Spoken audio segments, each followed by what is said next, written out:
Basic ആയിട്ട് 5 കാര്യങ്ങളാണ് NMC റൂൾസിൽ പറയുന്നത്. 5 പ്ലസ് ആ സബ്ജക്റ്റിന്റെ കാര്യങ്ങൾ കൂടി വരുമ്പോൾ 6 കാര്യങ്ങൾ വരുന്നുണ്ട്.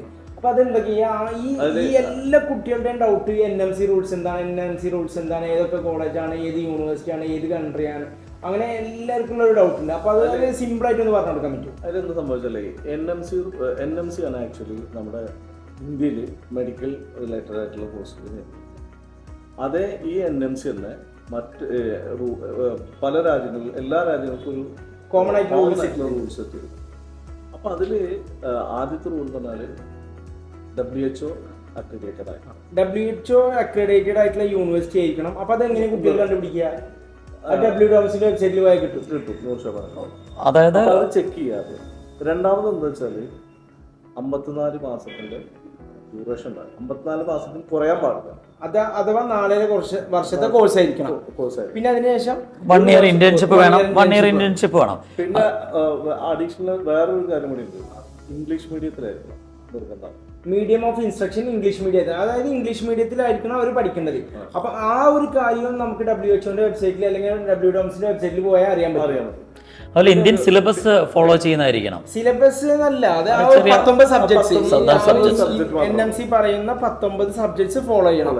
അത് കുട്ടികൾ പഠിക്കണം എന്നുള്ളത് പറഞ്ഞിട്ടുണ്ട്. പിന്നെ നമ്മൾ ആ രാജ്യത്ത് ഏത് രാജ്യത്താണോ പഠിച്ചത് അവിടുത്തെ ലൈസൻസ് എക്സാം നിർബന്ധമാണ്. അത് പുതിയ ഇത് വന്നതാണോ? നേരത്തെ 2021 വന്നതാണ്. അപ്പൊ അവിടുത്തെ ലൈസൻസ്, അതായത് ആ രാജ്യത്ത് പഠിച്ചിട്ട് അവിടെ ഡോക്ടറായിട്ട് പ്രാക്ടീസ് ചെയ്യാൻ പറ്റണം. അവിടെ ഡോക്ടറായിട്ട് പ്രാക്ടീസ് ചെയ്യാൻ പറ്റി കഴിഞ്ഞാൽ മാത്രം, അവിടുത്തെ ലൈസൻസ് വെച്ച് അവിടെ ഡോക്ടറായിട്ട് പ്രാക്ടീസ് ചെയ്യാൻ പറ്റി കഴിഞ്ഞാൽ മാത്രമാണ് എന്ത് ചെയ്യാൻ പറ്റുള്ളൂ, ആ കുട്ടിക്ക് തിരിച്ചു വന്നിട്ട് ഇന്ത്യയിൽ എന്ത് ചെയ്യാൻ പറ്റുള്ളൂ, ഡോക്ടർ ആവാൻ വേണ്ടിയിട്ടുള്ള ഇന്റേൺഷിപ്പ് തന്നെ അതിന്റെ എക്സാം എഴുതാൻ പറ്റുള്ളൂ.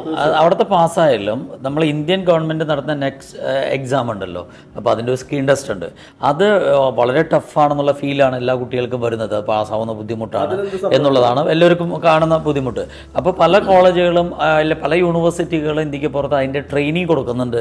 അപ്പോൾ ഇന്ത്യൻ വിദ്യാർത്ഥികൾക്ക് അതിൻ്റെതായ ട്രെയിനിങ് കൊടുക്കുന്നുണ്ട്. അത് ശരിയാണത് 100%.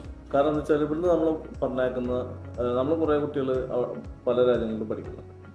അപ്പോൾ അവർക്കൊക്കെ എന്ന് പറഞ്ഞാൽ ഈ FMG എക്സാമിൻ്റെ മോഡൽ എക്സാംസും അവർക്ക് കംപ്ലീറ്റ് കാര്യങ്ങളും ഒക്കെ ക്ലാസ്സും കാര്യങ്ങളായി ഫുള്ളായിട്ട് പോയിക്കൊണ്ടിരിക്കും. അത് കുഴപ്പമില്ല. അപ്പോൾ അത് അവർ ഫൈനൽ ഇയർ കഴിഞ്ഞ് കഴിഞ്ഞാൽ സുഖമായിട്ട് അവർ എക്സാം സുഖമായിട്ട് ചെയ്യാൻ പറ്റും.